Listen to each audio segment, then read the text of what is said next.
la 4T, un programa de análisis en donde escuchamos las distintas voces que forman el quehacer político, conducido por Jerónimo Flores en una mesa de discusión con expertos.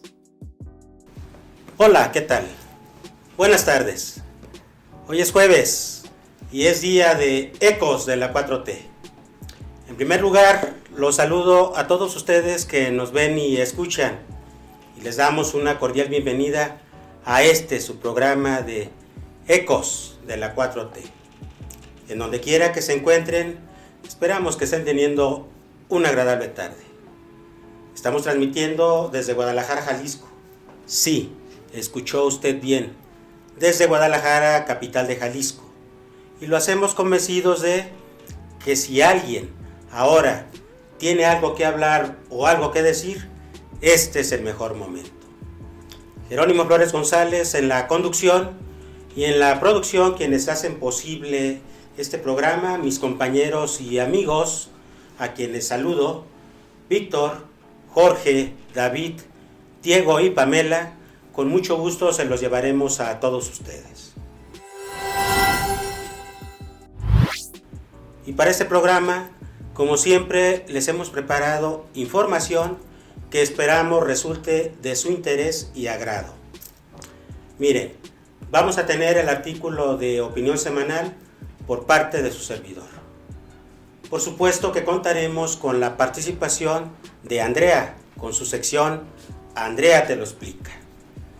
Estará con nosotros también en el estudio el doctor en Derecho Sergio Padilla Pérez y el maestro Rafael Antonio Contreras Flores para platicar en esta ocasión sobre la situación de la justicia laboral para los servidores públicos del estado de Jalisco. También va a estar con nosotros en el estudio el maestro Alejandro Galván Esparza, integrante del equipo de Ecos de la 4T, para continuar platicando el convenio 190 de la Organización Internacional del Trabajo respecto de la violencia y el acoso laboral. Y no puede faltar nuestro caricaturista Júpiter en la sección de El Rincón de Júpiter. Así que los invitamos, quédese con nosotros. En un momento iniciamos. Hola, ¿qué tal?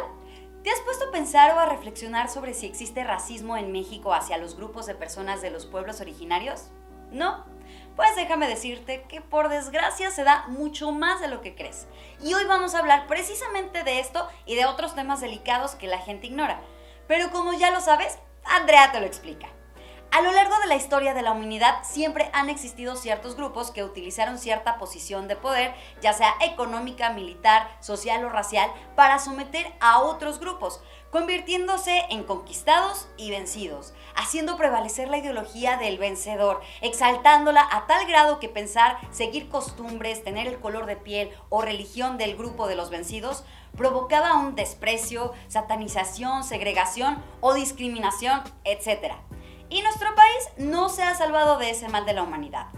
A partir de la conquista, esto se agudizó de una manera insólita. Si bien al principio fue ejercida solo por los conquistadores, en este caso españoles, poco a poco fue permeando en los diferentes grupos de la sociedad restante. En primer lugar, debemos tener en cuenta que durante la colonia eran tanto los grupos raciales que crearon algo que se denominó castas, según ellos, para un mejor control de la población, lo cual resultó un fracaso, tanto que hasta hubo una guerra de castas. Y te preguntarás qué tiene todo esto que ver con los logros de la 4T. Bueno, te cuento todo esto para darte un contexto histórico de cómo ha evolucionado y hacia dónde vamos con el gobierno de la 4T. Así que sígueme al próximo video para que te siga explicando. En esta semana, en el artículo de opinión que he preparado para ustedes, lo he titulado La justicia laboral de los servidores públicos en el estado de Jalisco. El rubro de la administración e impartición de justicia es de los más relevantes para todo estado que se precie de ser democrático. Impartir justicia como potestad del estado tiene que ver con el Estado de Derecho y el cumplimiento y observancia de la ley. Importa, por tanto, que sea impartida como lo mandata el artículo 17 de la Constitución General del país, por cuanto a que debe de ser de manera pronta, expedita y gratuita.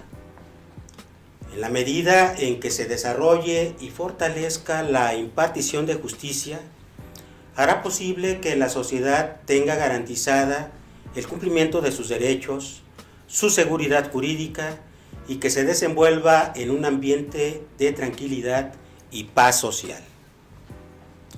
Por otra parte, para que tenga lugar la impartición de justicia, tanto en el país como en cada uno de los estados, se encuentran creados los tribunales, juzgados, juntas de conciliación y arbitraje, etc., siendo el caso que tienen facultades para emitir sus resoluciones y para ejecutarlas y hacerlas cumplir.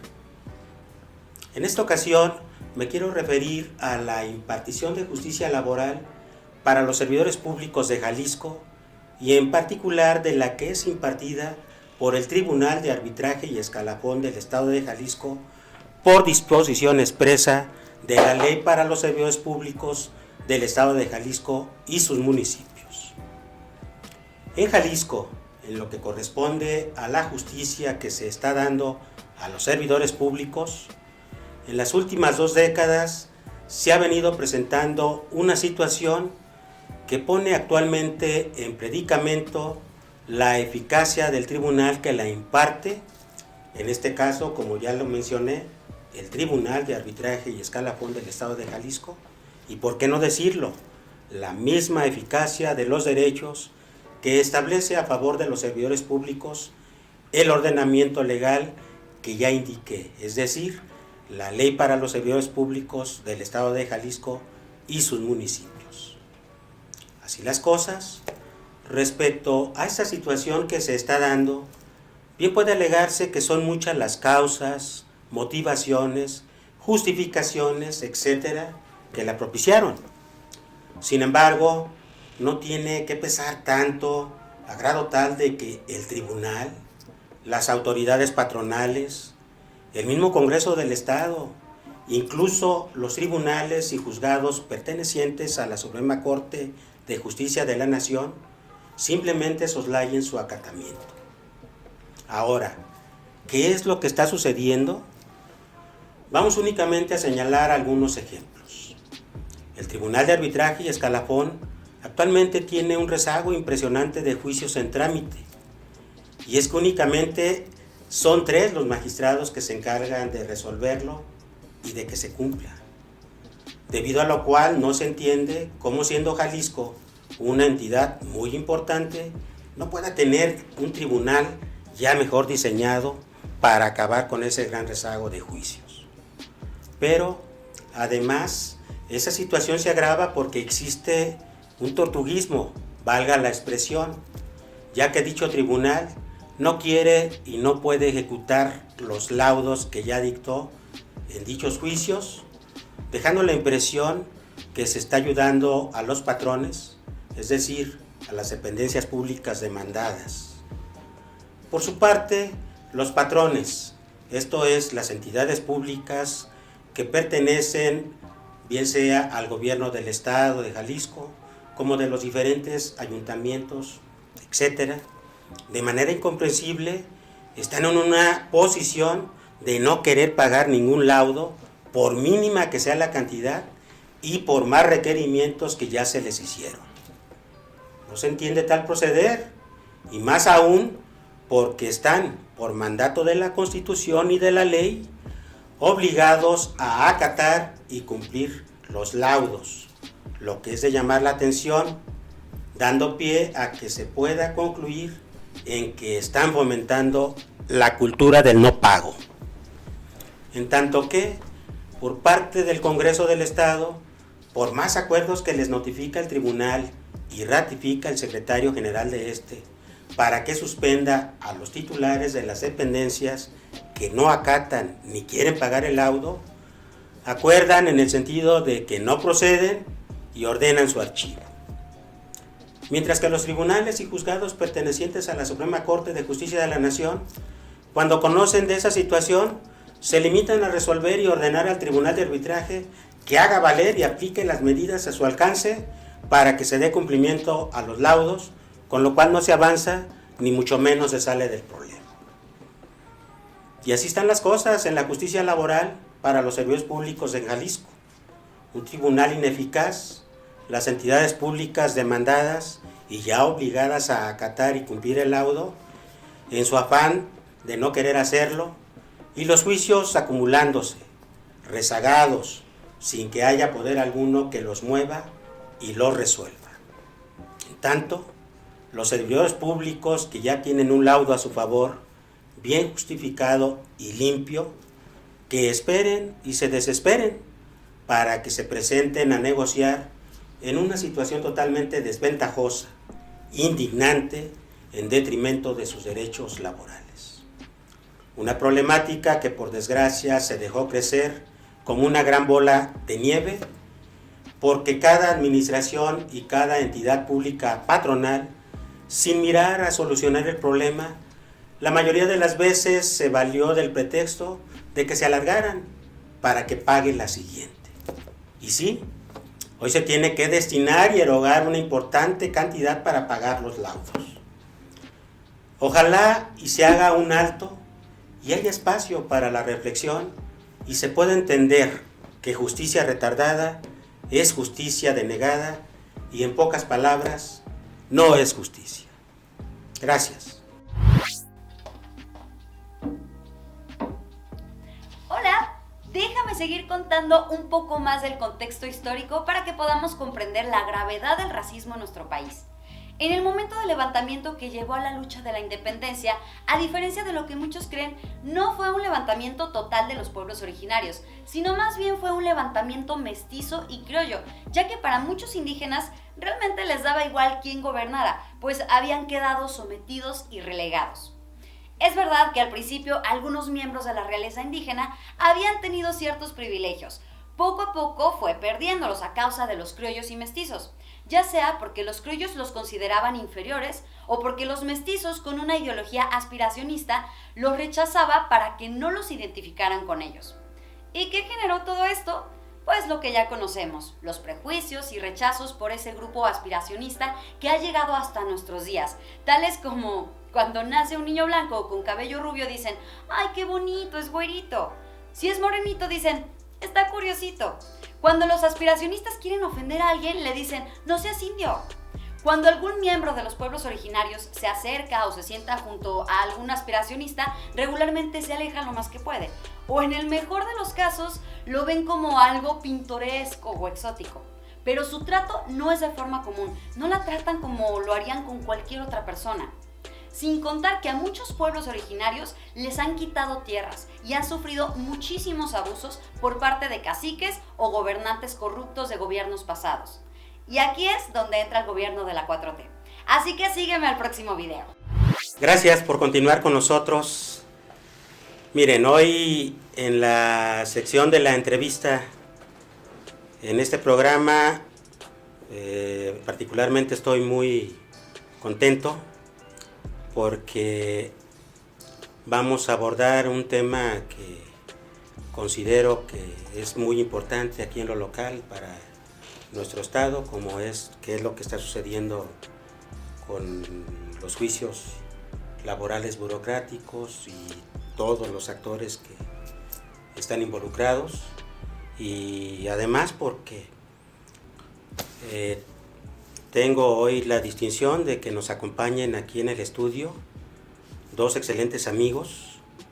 Está el doctor Sergio Padilla Pérez y el maestro Rafael Antonio Contreras Flores. Gusto. Checo, actualmente también eres catedrático de la Universidad de Guadalajara, en la División de Estudios Jurídicos. ¿Ya cuántos años, Checo, dando clases? 20 años. 20 años. Y también es de los pioneros aquí en el estado de Jalisco en impulsar las conquistas sindicales de los trabajadores, servidores públicos. Recuerdo tu caminar por el sindicato de lo que era antes la Procuraduría, hoy Fiscalía del Estado. Del Estado de Fiscalía, así es. Y fue una hazaña, algo histórico lo que ahí, sí, con muchos compañeros trabajadores impulsaste. La primera organización sindical en Procuraduría y obviamente con grandes logros que se dejaron en su momento. También estás todavía dirigiendo una federación de sindicatos aquí en el Estado de materia burocrática, o el sindicato a nivel nacional, Checo. Es la Federación de Sindicatos de Jalisco, como secretario general, y estoy presidiendo a nivel nacional la Secretaría General de la Confederación de Servidores Públicos de la República Mexicana, CONFEPIDER, así es. Bueno, pues desde luego que ya lo creo que vas a tener mucho el día de hoy para platicarnos, y que esperamos a nuestra audiencia les sea de mucha utilidad. El maestro Rafael, por su parte, pues es un estudioso de la disciplina del derecho laboral y del burocrático en particular. También ya cursó sus estudios de maestría. ¿En qué especialidad? Negociación colectiva. ¿En laboral, negociación colectiva, nada más, o seguridad social también? Sí, no, solamente negociación colectiva. Negociación colectiva, lo que es lo laboral. Y actualmente, bueno, también estuviste como funcionario público 8 años en el Tribunal de Arbitraje Escalafón aquí en el Estado de Jalisco, Así Rafa. es. Y actualmente pues en tu despacho. Y por ahí colaborando con el Ayuntamiento de Puerto Vallarta también en los temas burocráticos. Excelente. También estás actualmente entonces en el área jurídica del Ayuntamiento de Puerto Vallarta, específicamente en el área laboral. Específicamente, así es. ¿Y en tu despacho litigando? Así es. Muy bien, pues miren, ¿qué les parece si entramos en materia? Aquí en este programa, no sé si tuvieron oportunidad de escuchar que el que algo ahora quiera decir o tenga algo que hablar, es que le entremos. Así de que con toda la libertad vamos abordando, y que nos puedan ustedes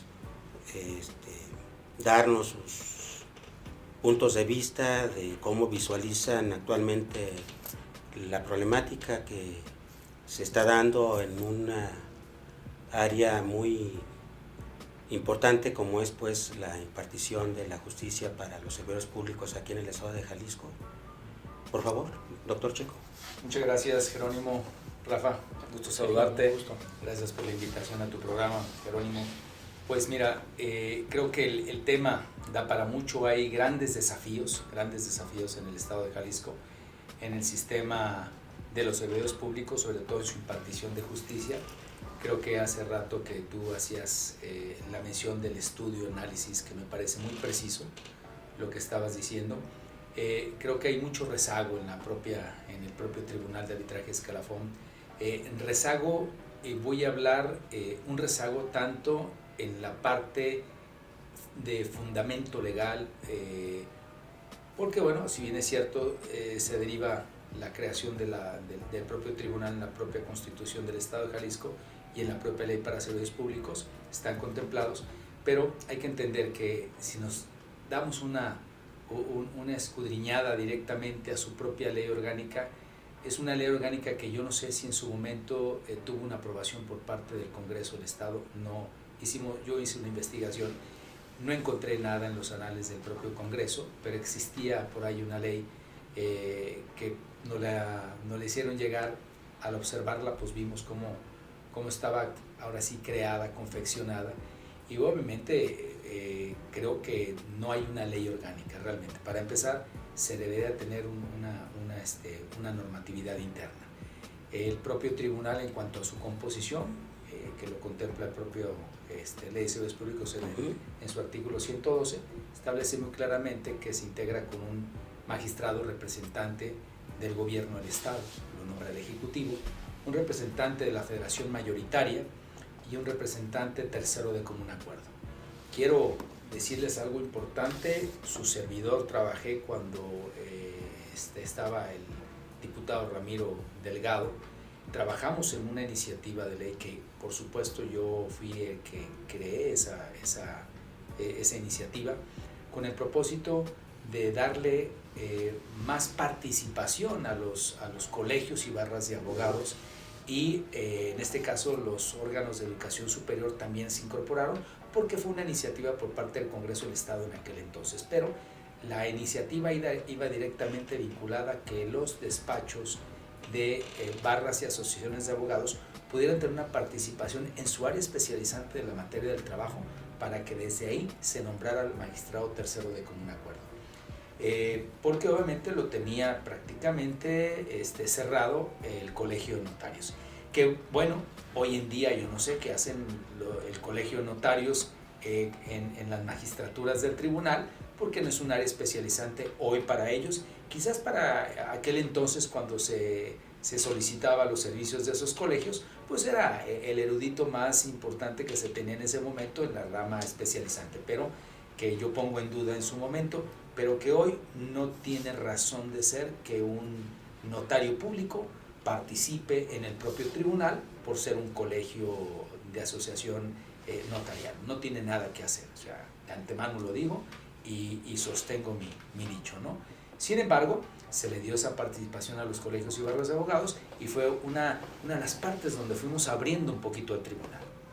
El tribunal no se permitía que más organizaciones federativas participaran en el ámbito del nombramiento del magistrado representante de los trabajadores. Sin embargo, la creación de nuestra organización federativa participó asiduamente con una gran cantidad de organizaciones, y por supuesto los gobiernos en turno no dejaban que nosotros pudiéramos obtener esa mayoría, en virtud de que el tribunal siempre cerraba en una serie de recuentos muy amañados, como hasta ahora lo sigue haciendo, para poner el magistrado ad hoc a los intereses de la federación que se encuentra en turno, y que yo les he llamado oficialistas. Rafa, muy interesante lo que en esta primera intervención el doctor Sergio nos plantea desde el origen mismo del surgimiento y la composición del Tribunal de Arbitraje, que es el que resuelve los juicios laborales. Tú estuviste también, como nos comentabas, trabajando en el Tribunal de Arbitraje Escalafón. Así es. En tu experiencia que viviste, y actualmente también como litigante, que estás asesorando en este caso nos decías que a un ayuntamiento, al particular, al de Puerto Vallarta, ¿cómo encuentras tú actualmente la justicia en materia burocrática aquí en el Estado? Y si ves alguna problemática, ¿en dónde tú encuentras el meollo de esa problemática? Por favor. Bueno, creo que considera Sergio conmigo en cierta parte el procedimiento ordinario en su etapa de instrucción aparentemente transcurre sin incidentes, con sus demoras naturales, a veces por distancia, por falta de peritos, por cuestiones así, ¿no? Pero de forma natural transcurre dinámicamente. Se llega al momento del dictado del laudo, que es un tema que más o menos se entretiene, y entonces encontramos expedientes, pues posiblemente de 150 fojas, transcurrido toda su parte del procedimiento de instrucción junto con su laudo. Pero entonces encontramos expedientes con 600 hojas de ejecución. Y entonces decimos, ¿qué está sucediendo aquí? Porque esta parte, que debería ser la difícil, el llevar la instrucción y dictar un laudo, se hace de forma dinámica, más o menos, y cuando entramos a la ejecución nos encontramos en un lugar sin salida. Sin salida porque la ley nos establece un procedimiento de ejecución que inicia con un periodo de gracia para las entidades para que cumplan de forma voluntaria. ¿Qué cumple cuál? Pues no he visto ninguna que cumpla voluntariamente. No sé si Sergio le ha tocado en su tiempo que digan, ay, me pagó desde los primeros 30 días o cumplió con lo que le ordenaron. Eso no existe. Nunca me ha tocado verlo, ni estando fuera ni estando adentro. Bueno, muy interesante, y yo también te comento, Rafa, que ya llevo muchos años litigando y también igual no es me ha tocado. Difícil. Bueno, después de esto viene otra etapa en donde dicen, no cumpliste voluntariamente, entonces te requiero, y si no cumples te voy a empezar a multar. y tienes de 10 a 100 días de multa para que cumplas, pero tampoco la ley no establece cuántas veces ni los parámetros. Igual pueden ir de 10 en 10, de 10, 11, 12, 12 y medio y 13 y medio, 13 3/4 de multa, de unidades de actualización actuales, de medida y actualización, que también se quedan a veces en la nada, no se llega a la multa. Pero, ¿qué sucede cuando se termina esa etapa? Que por cierto la tiene que pagar la entidad del dinero de todos, no el funcionario que está incumpliendo. Se llega a una supuesta suspensión para los que deben de cumplir con esa disposición o ese ordenamiento del tribunal. Tratándose de funcionarios que no han sido de elección popular, posiblemente sea un poquito más fácil el hacerlos que cumplan porque no hay esa protección que les dé un cierto grado de impunidad, si lo queremos llamar así. Como son los secretarios de Estado, los directores de alguna OPD. Esas entidades están un poco más desprotegidas y nunca entran al juego de deja que se vaya al Congreso y que el Congreso me proteja y que el Congreso haga todas estas situaciones que ya nos había platicado usted. A mí se me hizo muy curioso, hace 2 años, año y medio, creo que lo platicamos en su momento usted y yo, el Congreso desecha 300 solicitudes de suspensión de golpe, órale, todas para afuera. Creo 1200 se aventó en una sesión, ¿no? Sí. Algo así. Fue una cosa cantidad exagerada. Estratosférica. Lo curioso es que las desecha de entrada, ni siquiera entra al estudio, es decir, en el primer acuerdo que debe ser la recepción, llega el desecharlas. Entonces, después de eso, ¿qué sigue? Pues ya no hay nada. No hay nada más que hacer legalmente. Y yo a veces, me acuerdo cuando estaba chico, espero que no sea ofensivo esta situación, me acuerdo que me divertía cuando los perros se seguían la cola. Y daban vuelta en donde mismo. Sinceramente, a veces yo me siento así en la ejecución, actualmente que estoy litigando, ¿qué voy a hacer ahora? Ya empecé con los 10, ya fueron 20, 30, 40, 50, 60, 70, 100, suspensión y empiezo otra vez con 10. Con el agravante de que te llevaste en ese inter 3, 4 años, Sí, porque acuerdos. Al final sacan 2 o 3 acuerdos por año en el tribunal de arbitraje y pues ¿qué haces? Sí. Entonces, como decía Sergio, el problema es de origen en lo ineficaz que ha resultado la legislación actual para poder efectivamente ejecutar la ley. Es una cuestión que se podría imputar al tribunal en sí, pero creo que es más bien una cuestión de la legislación. ¿Lo ves como una solución? Sí, porque no nos dan como algo viable a manera de solución. Podría ser, pero pues creo que no hay voluntad para hacer esos cambios porque no va a haber quien quiera meterse en esos enrollos de dar una forma más efectiva de afectar el patrimonio de las entidades. Muy interesante. Adelante. ¿Qué ha sucedido históricamente, se acordarán ustedes, con respecto de la ejecución? Hace 15 años, si gustan ustedes, era muy común que cuando se iba a requerir de pago, las partes iban acompañadas de un secretario ejecutor directamente las entidades a requerir de pago. En ese tiempo, ese estuvo funcionando más o menos ese sistema porque muchas de las ocasiones sí pagaban, porque ya llegaba una autoridad directamente a requerirlos. Y cambió el criterio, dijo el tribunal, en cierto momento, pues la ley no me obliga a ir hasta allá, no establece cómo, y empezaron entonces a requerir solamente con acuerdos a distancia, pero pues, ¿yo qué hago con ese acuerdito de lejos? No me sé nada. Entonces, algunos abogados en ese tiempo, estudiosos o por la necesidad de ejecutar, empezaron a idear cosas distintas. Una de ellas fue, pues aplícame de forma supletoria la Ley Federal del Trabajo y dame oportunidad de embargar. En el 2012-2013 se dieron varios criterios en donde se les permitió algunos juicios con amparo y con revisión de ejecutar los laudos mediante el embargo. Y se llevaron algunos embargos, pues lo sé porque pues yo fui secretario ejecutor y yo lo realizaba. Tú lo realizaste. Entonces, ¿fueron efectivos? Pues algunos pagaron. Algunos. Oye, muy interesante la situación de la manera pues como está regulado la conformación del Tribunal de Arbitraje y la designación de los magistrados.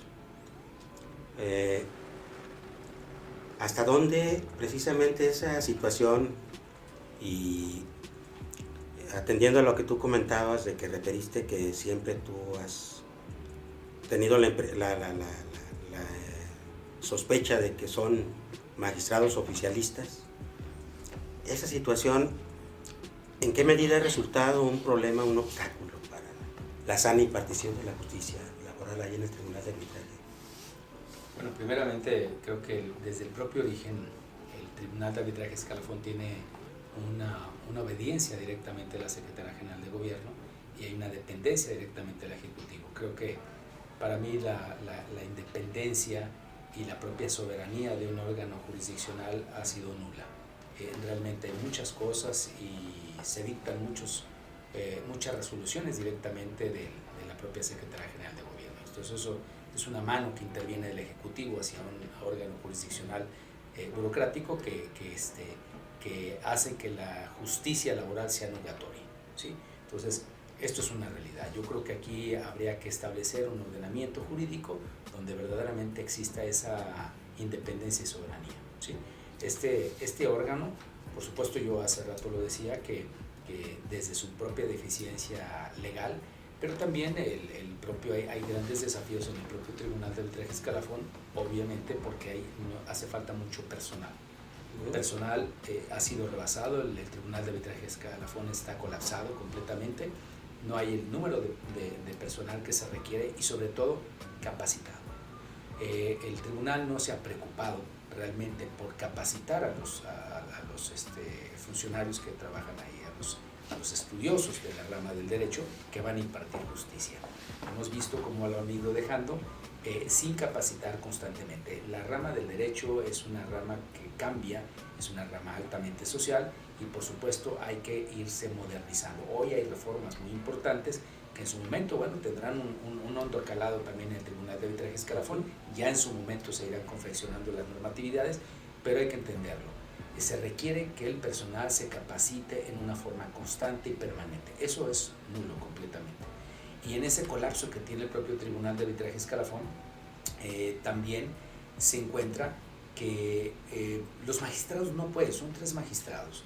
Realmente la cantidad de asuntos que se tienen son bastantes. Hay que entender que se llevan asuntos de la sección del magisterio, que es un mundo de gente. Se llevan los 3 poderes del Estado, ¿sí? A excepción del poder judicial, que lo establece muy claramente la propia Constitución del Estado de Jalisco, a excepción de ellos, pero también son 125 municipios los que dirimen sus asuntos. En el año 97-98 hubo un desprendimiento del Tribunal de Arbitraje Escalafón con los organismos públicos descentralizados y se fueron a la Junta Local. Se crea la Junta número 11 de la local y se empiezan a dirimir ahí las controversias. Hoy en día ya existen nuevas resoluciones, ¿sí? Donde se estableció muy claramente por parte de la Corte algunas tesis que ya volvieron a regresar. Regresaron nuevamente los organismos públicos descentralizados al Tribunal de Arbitraje Escalafón. O sea, tiene una gran carga de trabajo que no pueden soportar. Hoy 3 magistrados son insuficientes. Vemos cómo otros estados de la República realmente tienen 5 magistrados y trabajan en salas. Hoy en día debemos de pensar cómo se puede hacer una gran reforma, ¿sí?, de hondo calado, y que por supuesto el Tribunal de Arbitraje Escalafón no sea el patito feo de la impartición de justicia ni de los órganos institucionales del gobierno del Estado, porque así lo ven. Le mandan poco presupuesto, realmente no le están dando el valor que merece, porque es donde se imparte la justicia de los servidores públicos y de las organizaciones sindicales en la parte colectiva. Entonces, creo que hace falta una iniciativa de hondo calado, donde realmente se le inyecte económicamente recursos. Las instalaciones, la verdad, hoy en día también son insuficientes, aunque hicieron un cambio, realmente se requiere un lugar mucho más amplio, y que por supuesto los tiempos, creo que aquí el maestro Rafa fue muy benévolo en cuanto a la sustanciación y la instrucción, en decir que es muy corta, realmente también son extensas, las agendas están saturadas por el cúmulo, por el cúmulo de trabajo. La verdad es que no hay mala disposición por parte de los encargados de la mesa, realmente nos enseñan las agendas y están completamente saturadas. Entonces, audiencias que se van yendo a meses y por supuesto ahí el litigio pues se va retardando.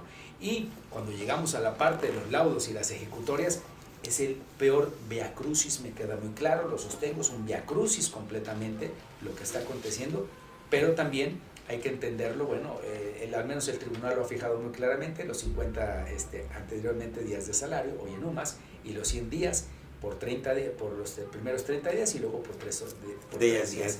Y luego después viene la famosa suspensión sin goce de sueldo, que por supuesto es un sueño realmente, no es una falacia, realmente no existe, porque tenemos un Congreso del Estado coludido con el Ejecutivo, porque así lo digo, está coludido con el Ejecutivo, o las órdenes las manda el Ejecutivo, para que obviamente no cumplan con la ejecución. Ojo, hay algo bien importante, la propia Ley de Servicios Públicos establece que las obligaciones de los patrones es el cumplimiento y el respeto a la Ley de Servicios Públicos y a los laudos y ejecutorias del tribunal.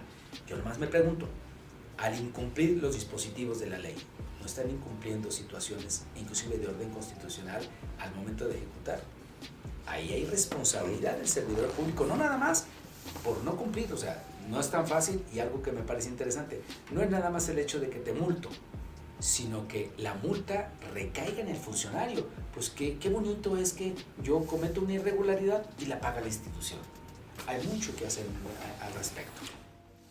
Checo, fíjate que hoy estuve yo en una audiencia en el Tribunal de Arbitraje y me llamó la atención porque llegó un colega ahí precisamente a preguntar en la mesa donde estabas desahogándose la audiencia, y preguntó por un expediente, y la respuesta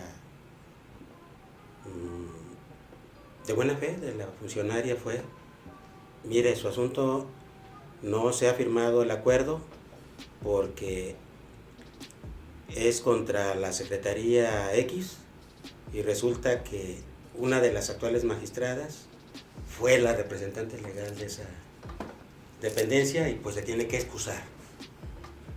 Entonces dije yo, carambas, hasta más pérdida todavía de tiempo y el rezago por esa otra circunstancia que nada más quise ahí para que no quedara, de que hoy me llamó la atención, chico. Rafa, también le aclaro a la audiencia, pues Rafa es para la confianza que hay y el trato que tenemos. Dentro de toda esta problemática, teniendo en cuenta que asesoras actualmente a un ayuntamiento, ¿cómo ve desde adentro el ayuntamiento esta problemática de que está enfrentando esos laudos y que tiene condenas? ¿Qué es lo que desde dentro y cómo se toman las indicaciones que ustedes les dan, las órdenes para efectos de pues ir viendo si se soluciona o de qué manera se soluciona? Porque pues va a llegar el momento en que se tiene que solucionar, por favor. Ay, caray, esto sería entender que en los conflictos laborales burocráticos tenemos tres principales actores. Tenemos primero un trabajador reclamando sus derechos, que podemos decir que el 90% es por despido y otros tantos de diferentes, ¿no? Por otro lado tenemos a una entidad demandada, con recursos limitados, con antecedentes históricos, arrastrando el clásico de una administración: no te preocupes, déjaselo a la siguiente administración. Se hizo esta bola de nieve de la que usted hablaba, y llega una administración nueva, y a veces ni siquiera sabe qué hay. O sea, no sabe cuántos juicios tiene en contra, no sabe cómo están, y no sabe cómo enfrentarlos, y lo peor, no tiene dinero. Podemos decir, una parte de ellos no tienen disposición y otros no tienen dinero. Actualmente sí, sinceramente he visto disposición de algunas entidades de negociar, de intentar pagar, pero están superados y rebasados porque históricamente todos esos juicios les vienen de 3, 4 administraciones atrás.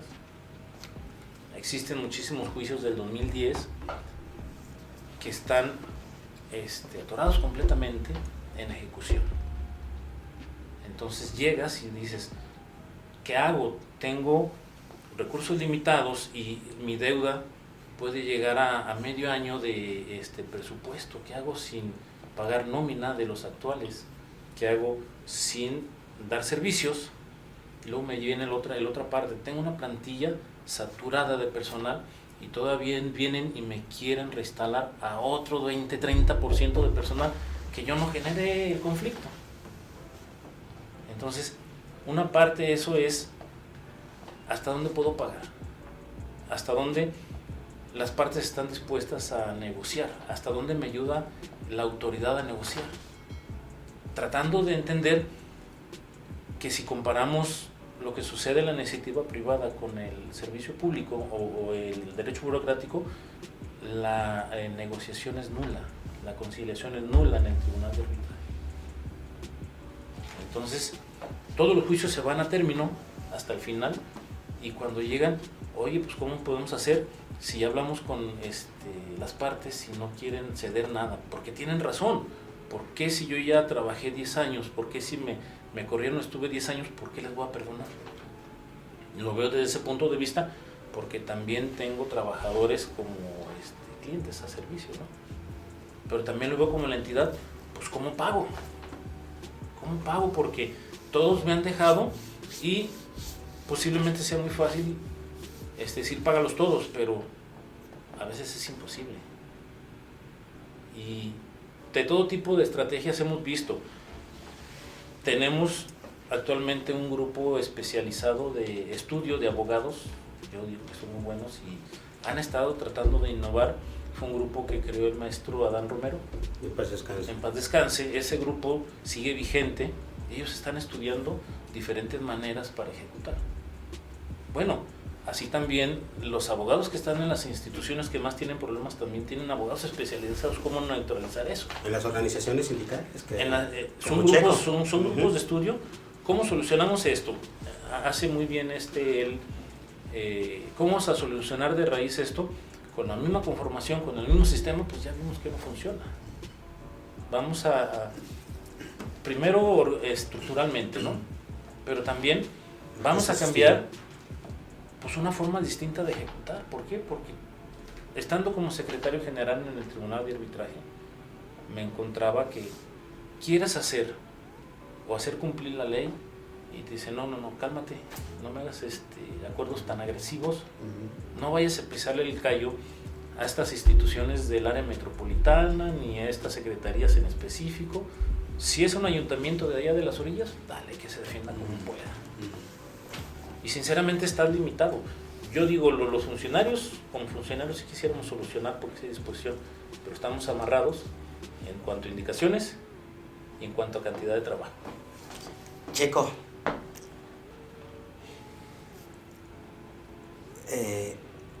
desde tu ámbito, además de ser abogado, de ser litigante y de ser dirigente de una agrupación de trabajadores, específicamente de servidores públicos, tanto a nivel estatal como a nivel nacional,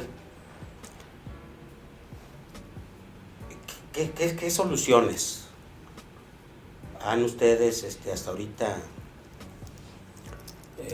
puesto así analizado y que pudiera contribuir a que se solucione esta problemática que, como tú bien comentabas, tiene colapsado al tribunal y pues ahí están los juicios? Por favor. Sí, bueno, primeramente la solución no es tan compleja cuando existe voluntad política de quienes llegan a la administración pública. Hay que ver la problemática donde surge. Yo creo que cuando existe una serie de problemas y estamos viendo que es repetitivo, lo primero que tiene que hacer una persona que llega a un gobierno es ver qué te está originando ese conflicto y tratar de remediarlo. No lo quiero remediar. realidad. Porque si lo primero es el retardo a la administración de la justicia, de los servicios públicos, pues obviamente saben que esto se puede solucionar, uno, con el personal suficiente que deben de tener en la institución, y dos, con la capacitación debida.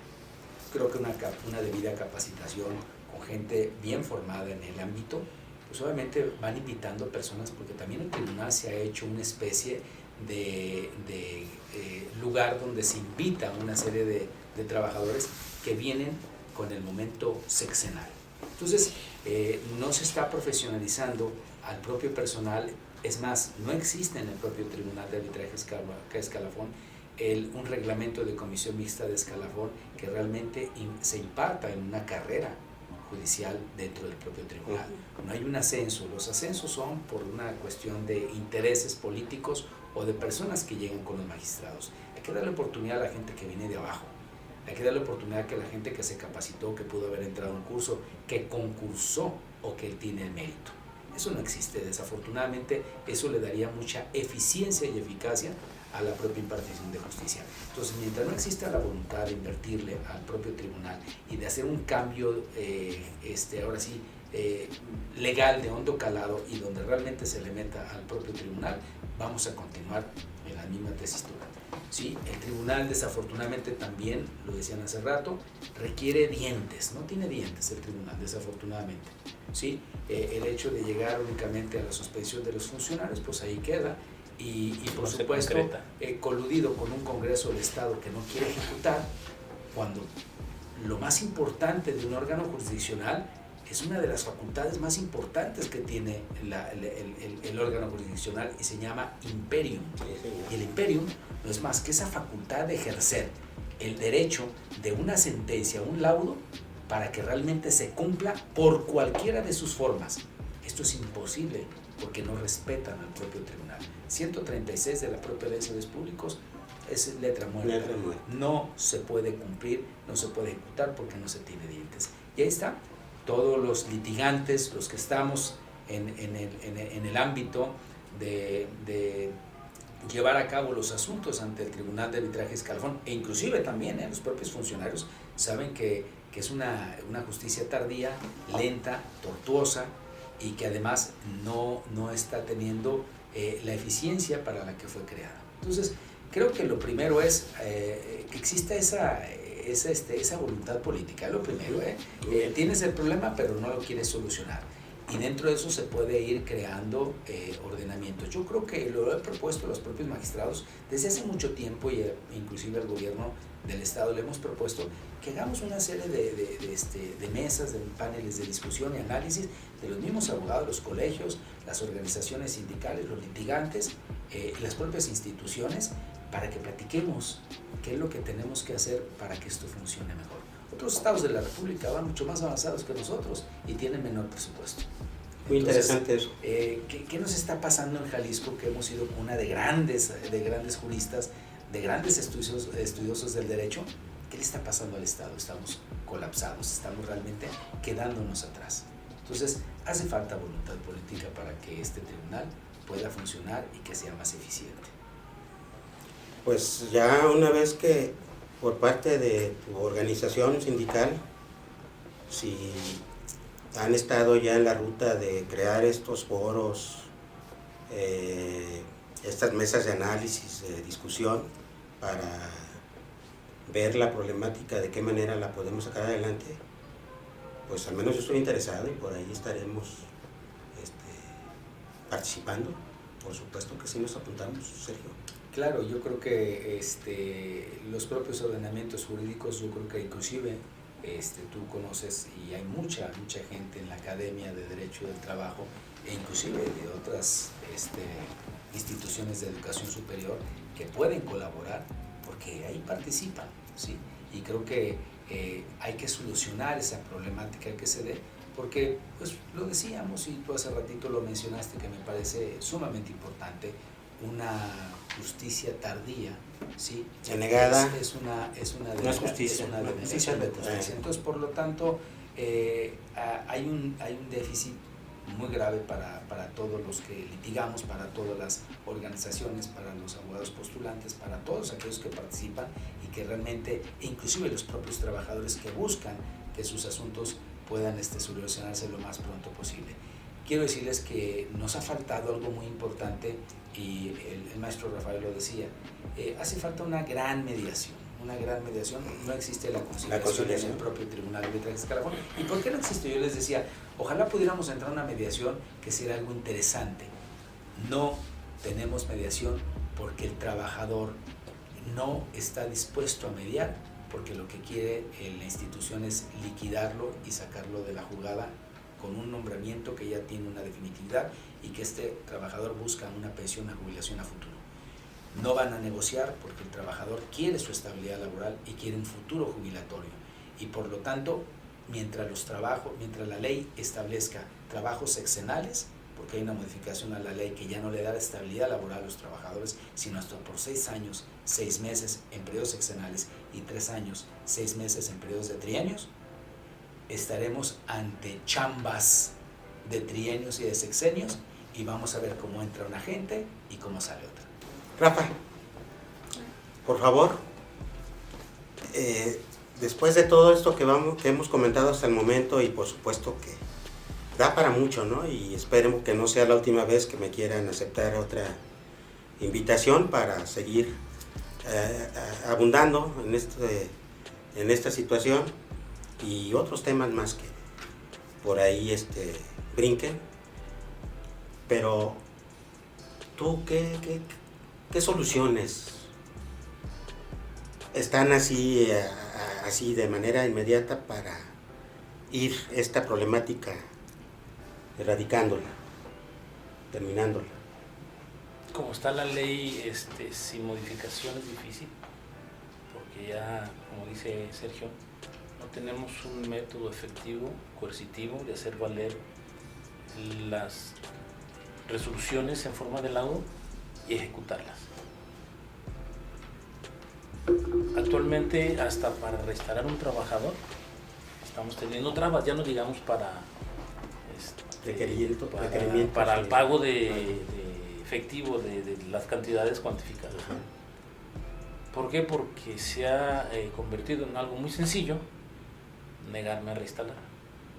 Ahora vamos a verlo por los 3 ámbitos, ¿no?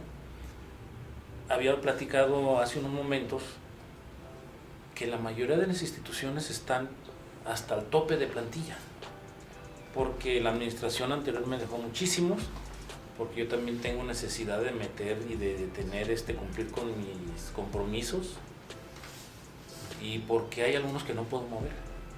¿Por qué? Pues porque al paso del tiempo ya han ganado su estabilidad, tienen nombramientos definitivos y ya se me hace más complicado. ¿Para dónde me voy más fácil? Para los, como decía Sergio hace ratito, los que no me cumplen con 6 años, 6 meses, y los que no me cumplen con 3 años, 3 meses, que también se me va a generar un conflicto. Entonces estamos teniendo problemas ahorita para reinstalar. Como entidad o como parte demandada entidad, voy a meter otro 20% más, inflar más mi nómina, que de por sí la mayoría de mi presupuesto se va en nómina, y donde dejo los servicios, la seguridad, todo lo demás. Entonces, mientras que la ley no se modifique, va a ser muy complicado. Ya después, con respecto a la ejecución en cuanto a los pagos, pues va a ser lo mismo, por lo que había comentado, no hay suficiente presupuesto, porque lo hemos dejado, porque tal vez si en cada administración, en cada año hubiéramos destinado alguna cantidad para ir poco a poco sacando los problemas, pues tuviéramos menos, ¿no? Pero no ha habido tampoco la voluntad política, no ha habido la visión o el debido asesoramiento de ir quitando lo más que se pueda asuntos. Entonces, de forma de entrada, como para llegar y yo cumplir y sacarme todos los problemas que tengo, no es posible. Difícil. Creo que para ninguna institución actualmente, por la cantidad de asuntos que tienen en contra y por la cantidad tan elevada de dinero que deben, si pudiéramos hacer una cuenta, porque es imposible. Y ese tamaño es el problema. Es imposible porque no todos están cuantificados, aunque ya tenga yo en contra una sentencia. Entonces es imposible tener una cantidad exacta de cuánto se debe, pero muchísimo. Sí, como habíamos platicado, como había estado platicando también, como ha venido evolucionando pasando el tiempo, han venido evolucionando nuevos sistemas para ejecutar. Primero estaba el ir a requerir y más o menos pagaban, después estuvo esta idea de un abogado en específico de aplicar supletoriamente la Ley Federal del Trabajo y entró con algunas ejecuciones en embargo. Después hubo otra temporada en que algunos juzgados de distrito creyeron conveniente vincular al cumplimiento algunas entidades como autoridades. ¿Se pudo avanzar? Se pudo. Eran, cada vez que suceden eso es como una lucecita de esperanza. Mira, por aquí es un resquicio que posiblemente, pero posteriormente salen resoluciones, perdón. La del embargo salió su resolución, saben que no es aplicable, sáquense por allá con su embargo. Después el vincular a la autoridad al cumplimiento como autoridad, a la demandada como autoridad, también se desechó. Entonces, así ha ido evolucionando, he estado estudiando abogados y han estado encontrando. Actualmente se está en una parte donde dicen, bueno, pues entonces oblígalos a que este laudo se inscriba en el presupuesto. Primero, pregúntale si tienen presupuesto para que lo paguen, y si no, oblígalos a que en el próximo se inscriba para que creen la partida especial. Así se ha ido evolucionando, y mientras que no se modifique la ley, pues vamos a irnos en términos del artículo 10 de la ley, cuáles son las supletoriedades para esta. La Ley Federal de los Servicios Públicos no prevé mayor cosa que la misma del Estado, creo que prevé hasta menos porque no prevé la supersanción de 15 días sin goce de sueldo. Después nos vamos a la Ley Federal del Trabajo, que prevé como medio coercitivo el embargo y remate de bienes, que pues ya nos dijeron que no. Entonces ahora vamos a la jurisprudencia, y la jurisprudencia cada vez sacan algún método para poder obligarlos, pero después lo vuelven a tapar diciendo que no. Entonces sí, cada vez van innovando, abogados van buscando, pero después lo van subsanando o lo van acortando los colegiados diciendo no. Nos dan cuerda, pero No, luego nos paran no. en seco. Y es natural porque una parte de las autoridades federales que resuelven dicen sí, otras no, se crea la controversia Los y criterios. cuando se va a la contradicción dicen no. Entonces creo que mientras que no se haga esa... Ahora, se va a hacer suponiendo que se haga la modificación a la ley, Una reforma. los de atorados fondo van a seguir calado, atorados. ¿Cómo vamos a aplicar de forma retroactiva eso en perjuicio de una persona? Discutible ese tema también. Sí, claro. Muy bien, pues miren, yo quisiera aquí dejarles sobre la mesa porque, por supuesto que, pues nos quedamos con muchas cosas todavía. El tema da para mucho. Yo quiero, de nueva cuenta, hacerles una atenta invitación para que, dependiendo sus tiempos, sus agendas, pudieran acompañar para darle otro entre, para ver qué más por ahí nos faltó y darle una buena todavía escarbada y rematarlo. Entonces, está ahí abierta la invitación. Yo esperaría que en los próximos días ustedes me digan, tal jueves podemos de nueva cuenta reunirnos y le damos. ¿Qué les parece? Con todo gusto. Por el momento les pido por favor que me acompañen para la conclusión del programa, porque falta irnos a la otra parte del estudio, al lugar que más le gusta a nuestro monero, Júpiter. Vamos al rincón de Júpiter.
De esta manera llegamos a la parte final de este nuevo programa.